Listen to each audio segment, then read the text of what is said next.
If you think abortion is morally wrong, then you have some choices to make.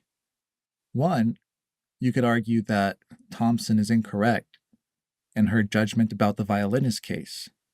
Some people might think that even though you're kidnapped, you don't agree to the situation, and the violinist needs to be plugged up to your circulatory system for 9 months, you would all the same have an obligation to remain hooked up. If that's your view, then Thompson's argument sort of dies right there. But Thompson doesn't think that reply is all that plausible. And I think most people do believe that it's morally permissible to unplug yourself in the case of the violinist.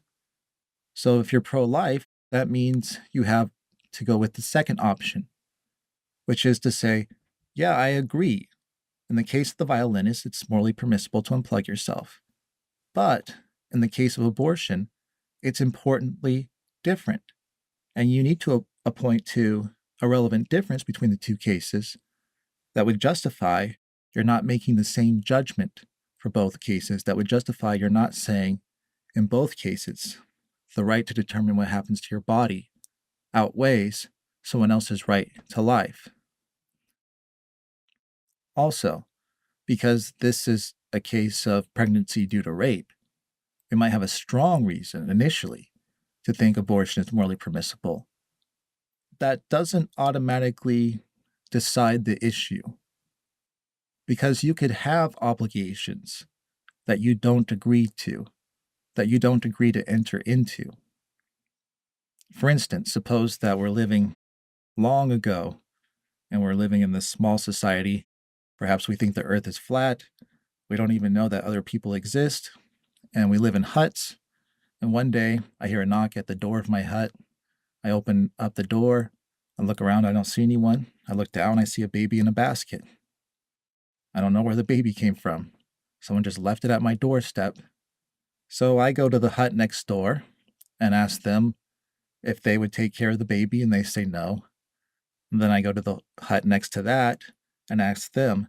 I go all around to all the huts and ask them if they would take care of the baby, and they all say no.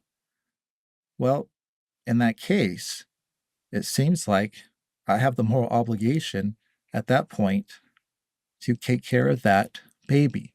That is, it would be wrong for me then to just leave it out there and let it die. But that stinks because I'm in a situation I didn't even agree to.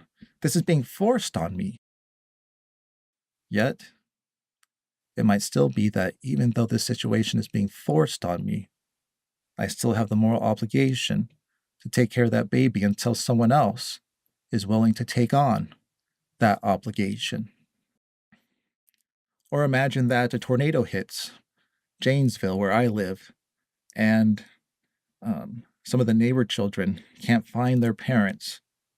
Let's say that the boy next door can't find his parents. And so my wife and I try to help him find his parents, and we search for some time and we can't. And so we take him to wherever we would take him, maybe the authorities or the police, and tell them, we can't find his parents. And they say, okay, we'll take care of him. And we realize that if they do take care of him, they're going to end up putting him in a deplorable situation, one where he's not likely at all to flourish. Perhaps he'll be put into a position where he's placed in a foster home with a woman running that foster home who's dealing drugs as well. If that's the only situation they have for him, my wife and I might think, well, now we've got the obligation for the time being to care for him. Even though we didn't agree to it, it would still be wrong for us to put him into that situation when we can provide a much better home for him. So remember, sometimes we have obligations that we didn't agree to. We can have an obligation that is, in a sense, completely unfair to have. But because of the situation, it may be that even if it's unjust for us to be in that situation, we nevertheless have an obligation to act one way rather than another. When people argue against Thomson's argument, and they agree that in the violinist scenario, it's morally permissible to unplug yourself, but argue that she's wrong about the abortion case, they have to show that there's something disanalogous between the two cases so that we're justified in not making the same moral judgment in both cases. We're justified in not saying that in both cases, the right to determine what happens to your body outweighs someone else's right to life. The one that bothers most people, the one that even compels some pro-choice philosophers to think that Thomson's argument fails, is that in the case of the violinist, you're not actively killing him. What's killing him is his fatal kidney ailment. You simply unplug yourself from the violinist. You simply withhold treatment. You don't disconnect yourself and then grab a pillow and smother him. That would be wrong. So the situation with regard to you and the violinist is sort of like a situation of passive euthanasia, where you withhold life support from someone, let's say who's been in a coma for 20 years, and you unplug life support and they end up dying.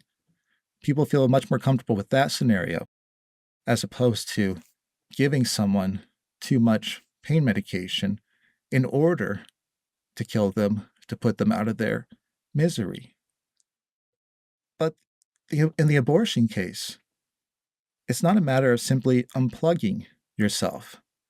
They actually have to attack the fetus. They have to kill the fetus in order to get it out of the mother's womb. So it's not a matter of just disconnecting the woman from the fetus.